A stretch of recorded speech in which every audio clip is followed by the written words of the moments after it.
Hey garden friends. So I'm out in the garden tonight after, well, almost at sundown, and I'm going to harvest some chamomile and 2 of my Early Jersey Wakefield cabbages. So I thought I would bring you along and show you how to harvest both the chamomile and the cabbages. So here's the chamomile. It has really taken off here in the last week or so, and I almost hate cutting it because it's so beautiful, but I've got a lot more coming in, and honestly, I could harvest all of it and dehydrate it on my cabinet or hanging rack and then store it away, and I may do that too. But I do want to enjoy these blooms a little bit. So when you're harvesting chamomile, what you're looking for is a bloom that is fully open, like this, but whose petals have not dropped down. And what I mean by that is after they've bloomed and their petals have fully opened, they will start to extend downward and come rather large. So here's your bloom that hasn't fully opened. Okay, you can see it compared to my thumbnail, or again, this is about the size of a push tack or a push pin. And then next to it here, we have a bloom that has been opened for a while. You can see that the top of it is rather large, and the petals are extending now downward instead of flat like this one here. See how this one is flat and how this one is downward. Now you can still harvest these. They're not necessarily bad, but they're going to have a slightly different flavor than the ones that have just opened and are flat like this. So this is really what I'm going for. I could also get ones that are a little bit less open like this, and they might continue to open on my counter. And so I could harvest this one, but my goal is to come out and get the ones whose yellow head hasn't protruded and become extra large, and whose petals are extending out flat instead of downward.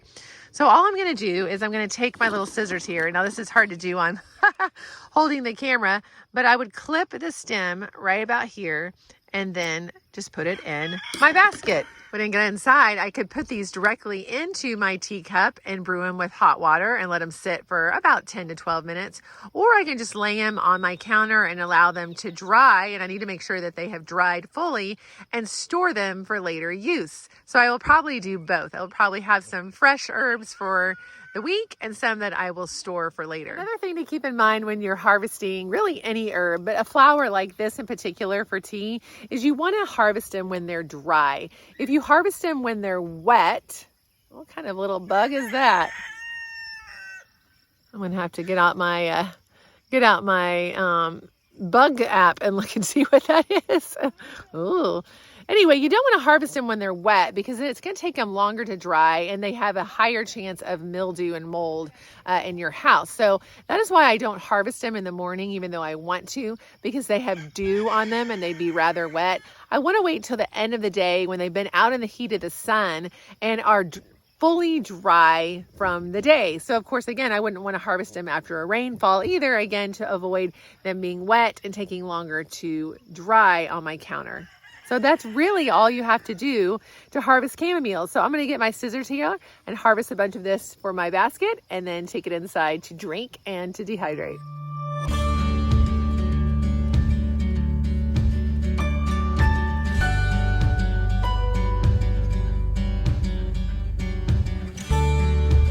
A quick note on the benefits of German chamomile are, it is a really soothing herb to drink, especially if you're struggling with insomnia or just wakefulness at night. It's really a nice herb to drink before bed. It just kind of helps bring you into a restful place of sleep.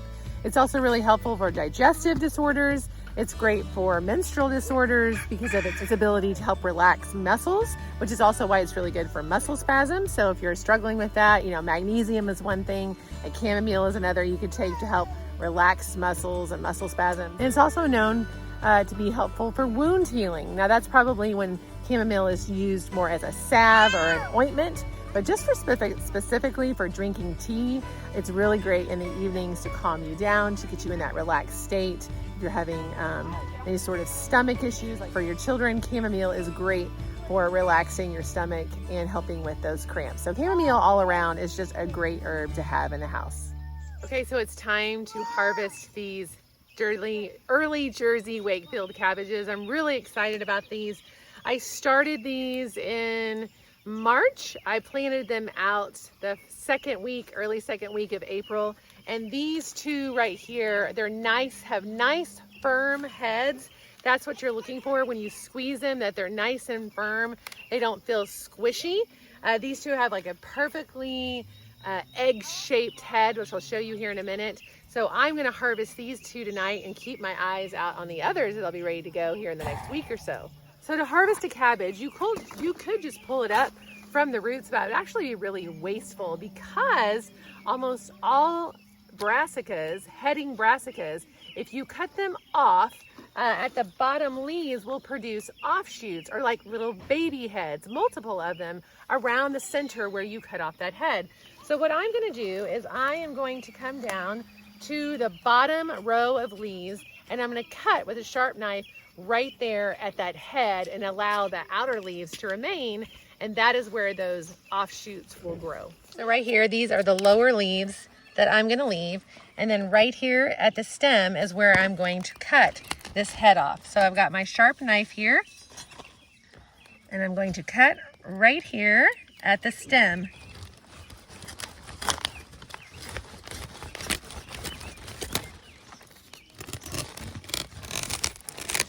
Okay, and that is what I'll have remaining. Now I probably could have gone one layer up on the leaves, but right here, like where you see that dirt, that is where those offshoots will grow from, which is crazy to think about, that you'll get little baby cabbages about 2 to 3 weeks after you've harvested the central head.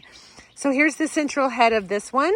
As you can see, there's been some caterpillar damage on these outside leaves, but that's okay. I will just peel those back and wash this off, and I'll have this nice central head of cabbage that I can eat. This cabbage here is a particularly beautiful specimen. This head is just absolutely perfect. That's what you want when you grow cabbage, with these beautiful outward leaves.